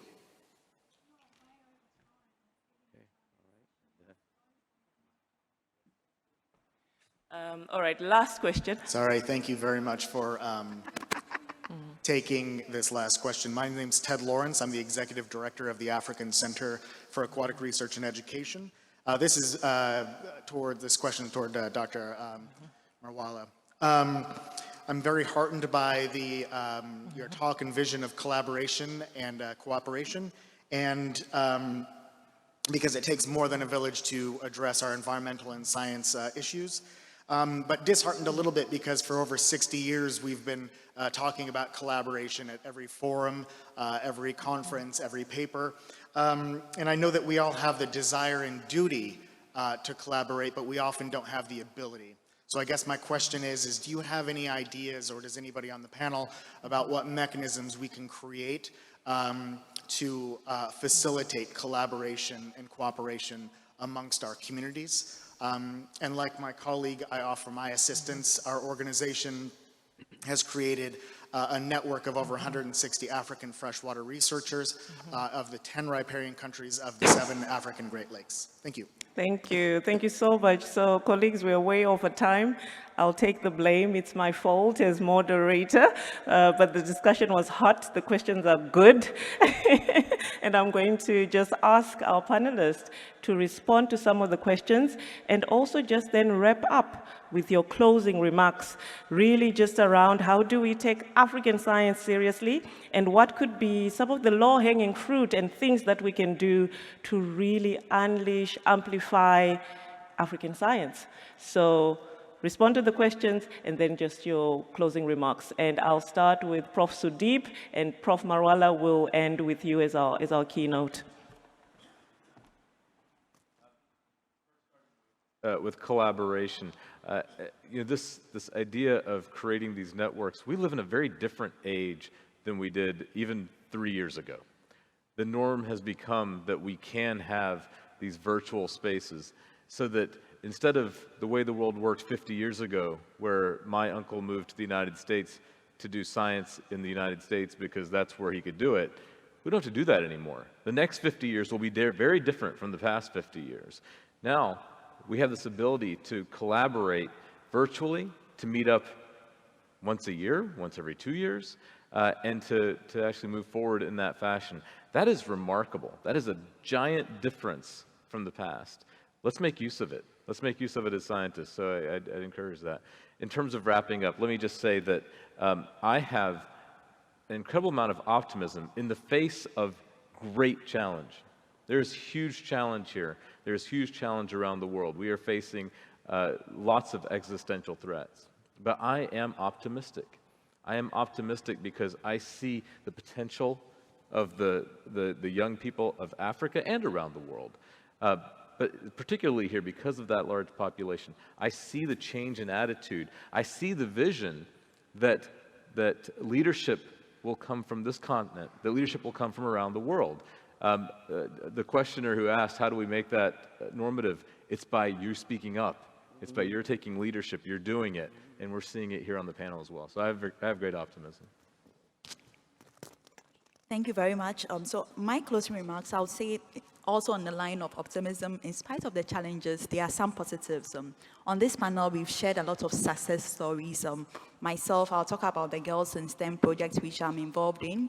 Currently, we have about 60% of the girls from our program pursuing STEM courses at the university. These are success stories where we've received calls from other countries who want to learn from it. So it's okay to copy in pride. Let's learn from some of the success stories and take them on and adapt it for success in our countries. Thank you.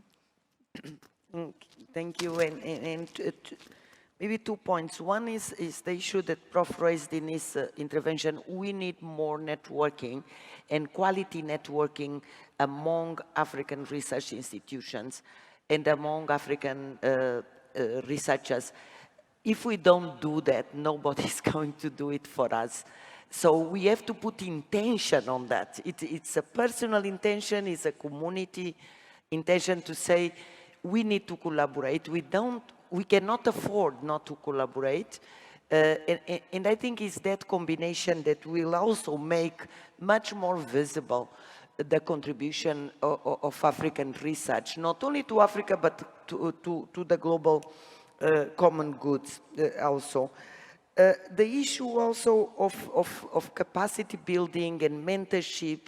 For example, from here I'm going to the robotic camp that we are doing with 250 students from 4 schools in the University of Western Cape. And they are for a week building robots. And it's done in the university setting. So students from very poor areas of Cape Town are now in this prestige higher learning institution, learning something that is going to ignite their way they look to the world. Maybe they will not be ever robotic experts, but that experience with knowledge, with technology, and I can do it, it's what makes a difference. So I think also together, and I commit my office, we are doing those things like the Buzz process that the University of Johannesburg did. We also need more of those things.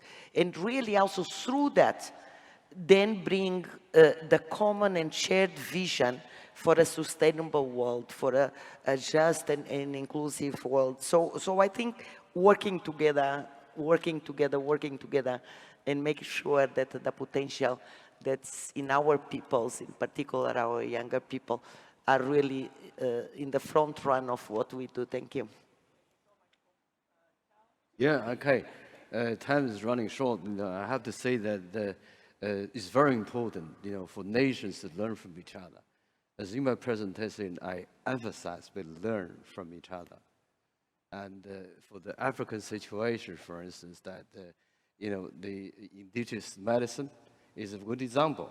But in China's accompanying the COVID, the Chinese medicine actually played an extremely important role. But a lot of people just believe in Western medicine. But personally, I really think that, medicine, local, can be extremely important. You just, cook a pot of soup, and it'll take care of you.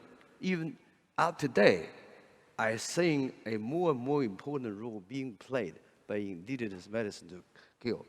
And international collaboration with the development of science technology, innovation occurs in every corner of the world. So that's why we learn from each other. And here we have SKA, you don't have it in China, in the United States. The best scientists come here to do science. So collaboration will win. I wish African science and innovation flourish. Yeah, we had in the last round the question on how do we convince the world that there's not only problems coming from Africa. And I think the first step towards that is to realize that ourselves, that it's not only problems coming from here. Okay. And that is pretty much in line with what I had said earlier on, that we particularly here must have a look at what are the advantages that we anyways have and focus also partly at least on those opportunities and not just on the problems. I see we have run short of time, so let's get to work. Thank you very much. Yeah. Apologies, everybody, but a huge thank you to our panel. Please, let's, thank you. Thank you so much. Thanks, everybody.